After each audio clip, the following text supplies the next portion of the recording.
Yeah, impact tolerance is defined as a firm's tolerance for disruption to a particular business service.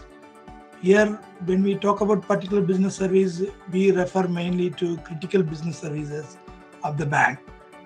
It is assumed that the disruption will happen to the business service in normal banking environment, working environment, and it is normally the impact tolerance is expressed in uh, relation to specific outcomes and matrix actually.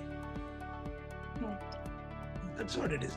Actually, if you go with the definition of the UK regulators, the PRA is defining uh, actually impact tolerance as the maximum tolerable level of disruption to an important business service, which is measured by the length of the time in addition to any other relevant metrics. That's a PRA definition. Basically, it is the tolerable level by a business for a particular business service.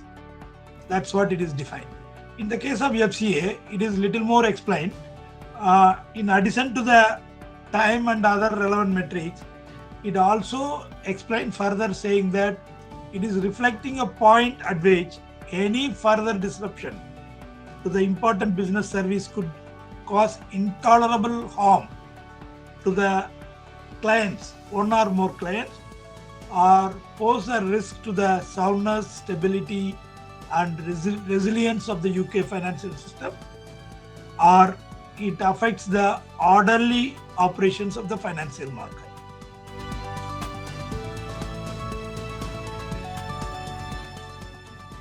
Basically, there are three macro benefits I can say. One is to support the banks or firms in prioritizing their investments and resource allocation within the firm. So they will come to know where to invest in case of need, because we are talking about critical business service here, and how the resource allocation can be decided based on whichever is more critical, and to achieve the impact tolerance level set up by the firm, they can allocate the resources accordingly. The second one is providing the firm with a clear scope when they want to test the operational resilience readiness. Because the regulators in UK throughout the world, they expect the firms to regularly test their operational resilience standards. Means whether they are falling within their impact tolerance limits and the system is okay. So this gives a clear scope when you have an impact tolerance limit. So within that time period or other metrics like volume or value, whatever you fix for your critical business service, whether the firm is able to demonstrate by testing they are adhering to. That is the second benefit we can say. Third benefit is it gives the board and the senior management a clear picture to derive the operational resilience area. As we all know, in addition to the business continuity arrangements or disaster recovery procedures or whatever the firm is having, now there is a specialized requirement of operational resilience standards in each bank to mainly to protect consumer and the critical services of the bank without disruption in the banking service. That's the main macro benefit. These three are the macro benefits. One is prioritizing the investment and also resource allocation. Second one is to have a scope when they want to test the operational resilience system.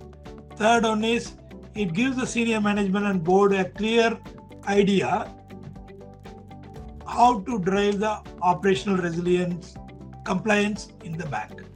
And there are micro benefits also. There are two.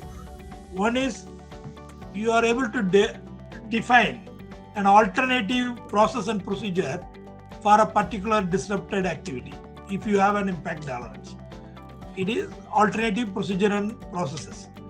The second one is you can come out with the substitute option for the important business service delivery also.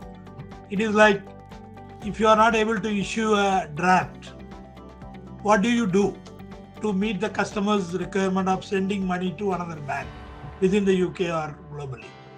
Then the bank can think about other options like alternate options like substitution, like sending a CHAPS or SWIFT payment, any other method to meet the customer requirement.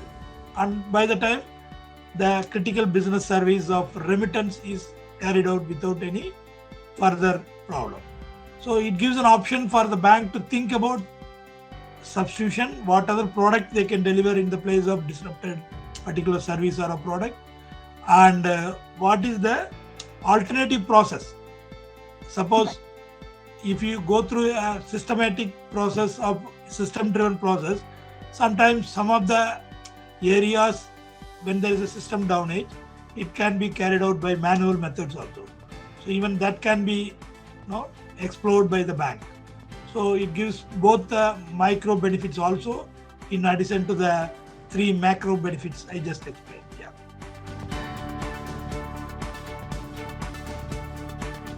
The impact tolerance, as we explained, it is the maximum permissible tolerance level for a firm or a bank to deliver a critical business service.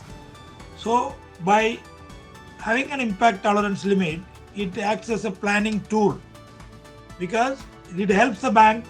They are able to remain within the tolerance limit. Suppose 4 hours for a maximum impact tolerance for a service. Within that 4 hours, they are able to recover and restore and resume the service to the customer. So that they are able to test and plan for their critical business services, whatever they define critical business services for the particular bank. And it helps also to replace the outdated infrastructure. There is a system which they feel there is a need to replace with a new or improved version of a system infrastructure. This helps actually. This impact tolerance limit is also helping that. And there are sometimes the systems don't have the capacity aligning with the increasing business or the requirement of the particular critical business service. So this gives an indication there is a need to increase the system capacity. And also from the HR angle, it gives an idea to the firm to know the key percent dependencies in delivering a particular business service.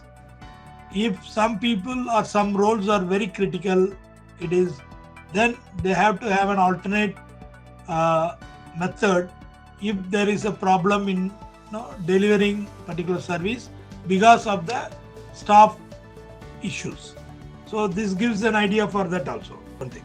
And to be in the practical side, the banks are not expected to keep impact tolerances at a very high level because the regulators always monitor whether it is reasonable in line with the industry standards. Suppose a remittance or a particular core banking activity cannot be disturbed more than 4 hours or 6 hours, they expect the level of the particular bank has to be within that level. A bank cannot fix 24 hours in an arbitrary manner and say, I am complying with that. That is not expected or accepted by the regulators in UK. I hope that will be the same system everywhere in the world.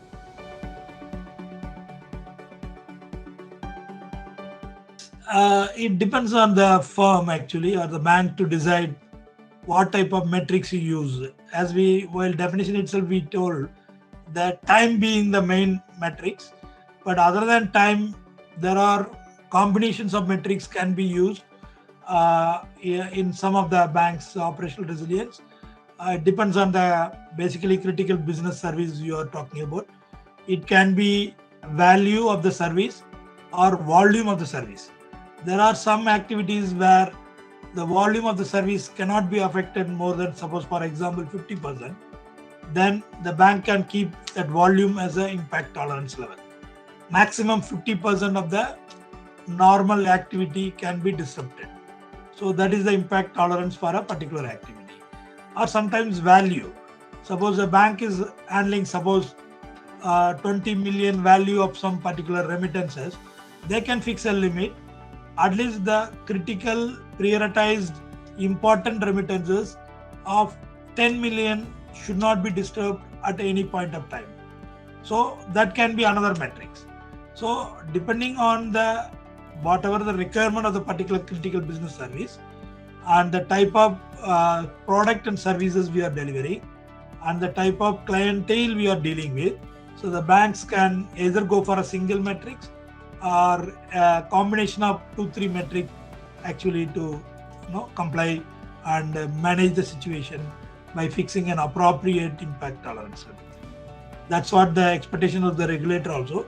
Regulator has given a flexibility to the firms to either follow a single metric of only timeline like 4 hours, 6 hours, depending on the activity, whatever industry normal recommended standards, or you can have, depending on your own activity, you can have volume of the business or value of the business, the maximum level that can be impacted on this.